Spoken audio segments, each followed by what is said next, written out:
Serious question. How vital is that element of the package about investment zones, lower taxation, to your brief and your colleagues within the department of levelling up?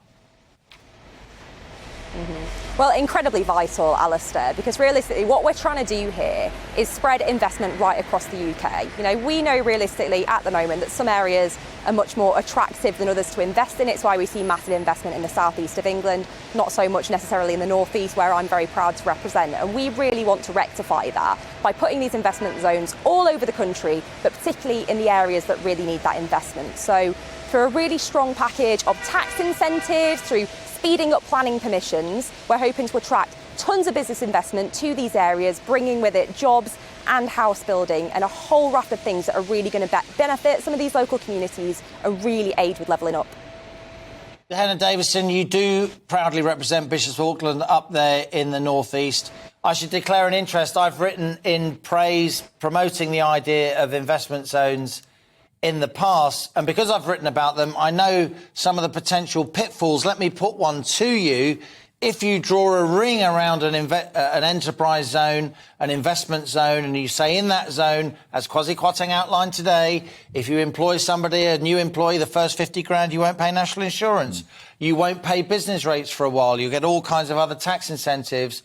You'll get businesses and regions just outside those enterprise zones who will complain and be concerned that the enterprise zone is sucking in a share of investment that is beyond their fair share. Is that not at least a danger, that you're just drawing activity from other parts of the country?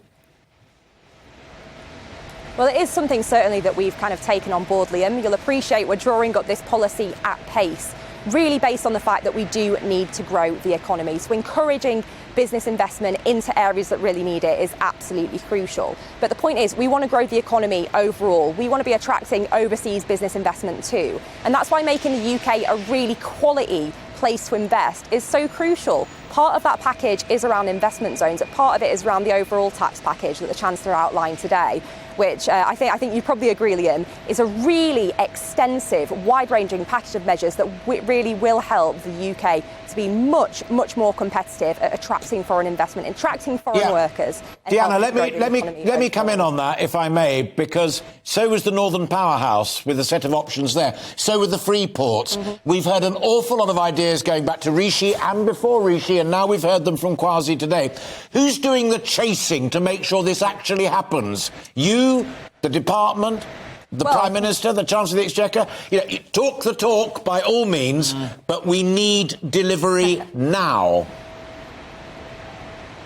Well, I completely agree with you, Alistair, and that's why Liz Truss has spoken about the need for delivery, delivery and delivery. The reason that we're working at pace to draw up these investment zones, get them rolled out as quickly as possible, is because we recognise that the economy needs action now. Local communities need this action now. So in terms of delivery, in terms of who's going to be driving that delivery, that'll be myself, that'll be the entire DLUC ministerial team, but it's also coming from Treasury, it's also coming from DFT, it's also coming from Number 10, and that's exactly why you heard the Chancellor talk about a really wide-ranging package of measures, not just on tax, not just on investment zones, but on infrastructure as well. It's a whole team effort which really does show that levelling up and growing the UK economy is absolutely at the heart of government.